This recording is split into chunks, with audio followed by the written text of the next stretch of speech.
తెలుగుదేశం కుటుంబ సభ్యులందరికీ నా నమస్కారాలు, అభినందనలు, శుభాభినందనలు.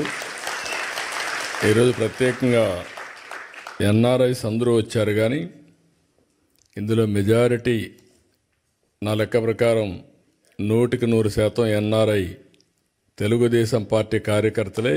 ఆ బ్యాక్గ్రౌండ్ వాళ్ళు ఎక్కువ వచ్చారు.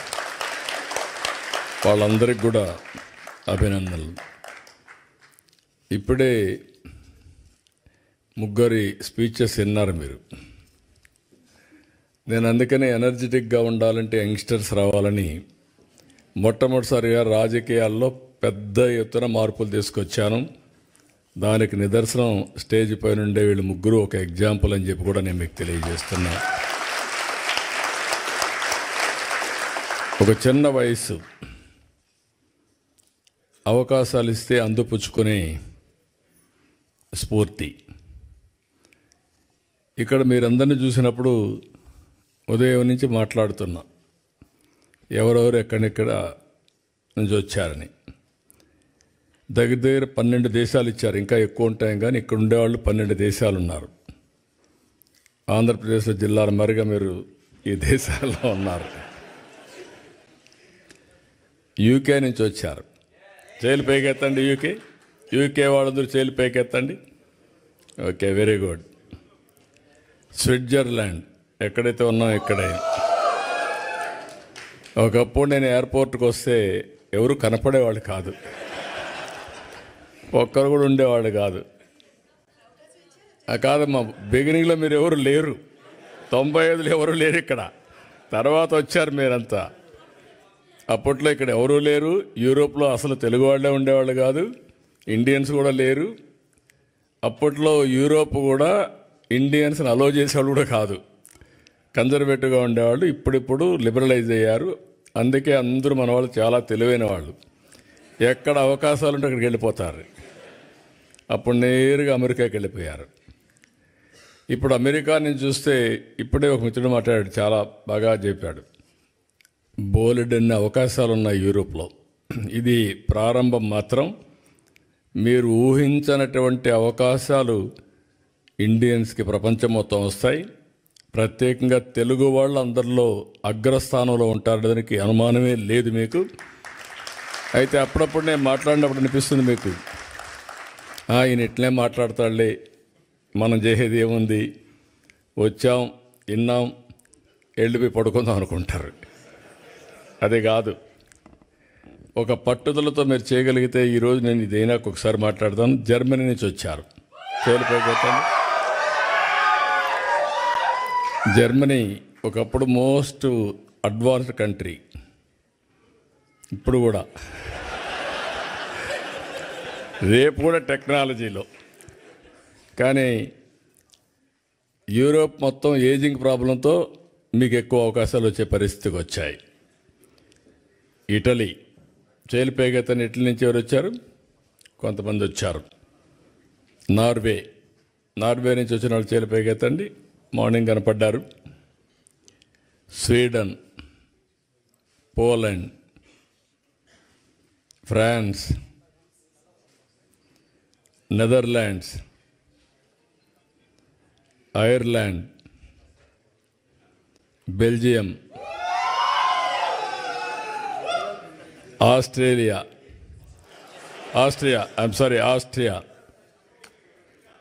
నువ్వు ఉన్నావు. లేకపోతే చాలా కొరతగా ఉంటుంది.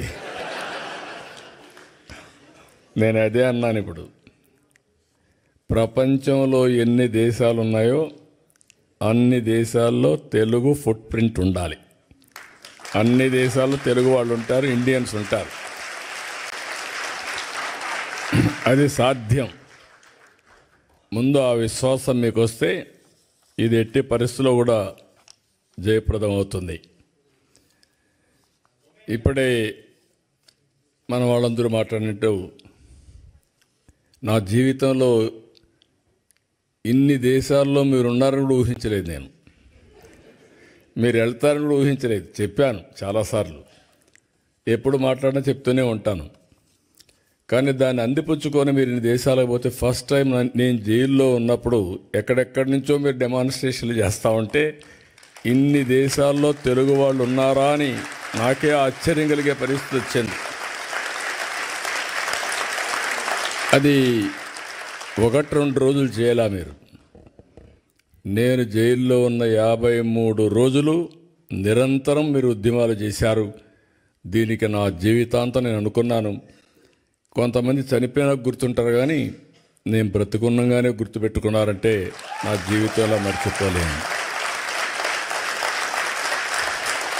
అక్కడి నుంచి ఎన్నికలు వచ్చాయి. ఎన్నికల్లో కూడా చాలా సమర్థవంతంగా మేము ఆలోచించాం. రాష్ట్ర భవిష్యత్తు ఒక పక్క, రాజకీయాల్లో ఉండదగ్గ వ్యక్తి కాని వ్యక్తి ఆ రాష్ట్రంలో ముఖ్యమంత్రిగా ఉంటే ఏం జరిగిందో మనం చూసాం. అందుకని అందరం కలవాలనుకున్నాం. తెలుగుదేశం, జనసేన, బీజేపీ 3 పార్టీలు కలిసి పోటీ చేశాం. పోటీ చేస్తే నాకే ఆశ్చర్యం వేస్తుంది. ప్రపంచంలో ఎక్కడెక్కడి నుంచో వచ్చారు మీరు, నెలల తరబడి అక్కడే ఉన్నారు. ఒక్కొక్కరు మీకు ఎంత శక్తి ఉంటే అంత డబ్బులు ఖర్చు పెట్టి ఎన్నికల్లో గెలిపించారంటే ఇది మా జీవితంలో ఎప్పుడూ మర్చిపోలేని సంఘటన.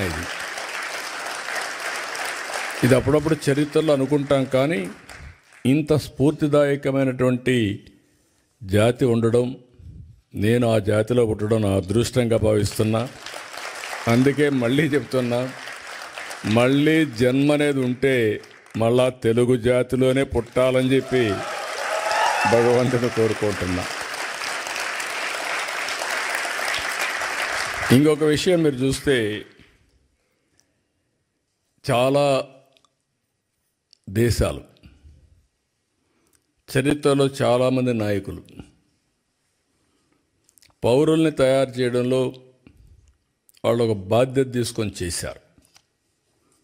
ఒక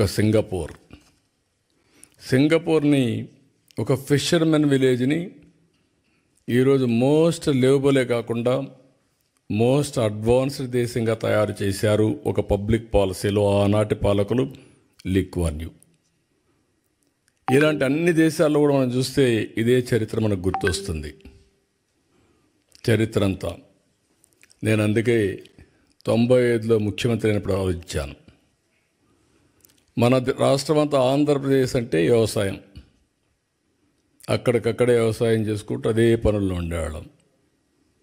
మీరు గుర్తుపెట్టుకోవాల్సింది, మీలో కూడా ఎందుకు నేను మాట్లాడుతున్నానంటే, ఎప్పటికప్పుడు మీలో కూడా ఒక ఆలోచన విధానం రావాలి, చైతన్యవంతులు కావాలని చెప్తున్నాను.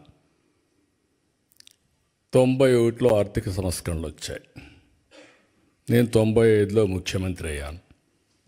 93 ఆ ప్రాంతంలో ఇంటర్నెట్ రెవల్యూషన్ వచ్చింది. ఎవ్వరూ చేయని సాహసాలు నేను చేశాను. ఆ విషయం మీరు గుర్తుపెట్టుకోవాలి. మొట్టమొదటిగా 2nd జనరేషన్ రిఫార్మ్స్ నేను ప్రారంభించాను. అక్కడి నుంచి ఐటీకి ప్రాధాన్యత ఇచ్చాను. ఐటీ అంటే ఎవరికి అర్థం కానప్పుడు ఐటీని గురించి మాట్లాడమే కాకుండా ఊరూరులో పోయి చెప్పా, మీ పిల్లలకు డబ్బులు ఇవ్వడం కాదు కావాల్సింది, మీ పిల్లలు ప్రయోజకులు కావాలంటే బాగా చదివించండి, మీరిచ్చే 100 ఎకరాలు 50 ఎకరాలు ₹1,00,00,000 లెక్క కాదు, కొన్ని వేల కోట్లు సంపాదించే తెలివితేటలు వస్తాయి వీళ్ళకని చెప్పి ఆ రోజు చెప్పాను. చాలామంది మీరు చూస్తే చరిత్రలో విలేజ్ నుంచి మండలానికో టౌన్కి వెళ్ళిపోయి పిల్లల్ని చదివించడానికి కాపురాలు పెట్టారు. అంటే నా మాట మీద నమ్మారు. నమ్మిన వాళ్ళందరూ బెనిఫిట్ అయ్యారు, నమ్మని వాళ్ళు మళ్ళీ కొంచెం నష్టపోయారు. అది వేరే విషయం. చరిత్రలో అందరూ నమ్మలేరు. అదే మరి హైదరాబాద్ని డెవలప్ చేస్తామంటే నేను చెప్పా ఏం జరగబోతుందో హైదరాబాద్లో అని.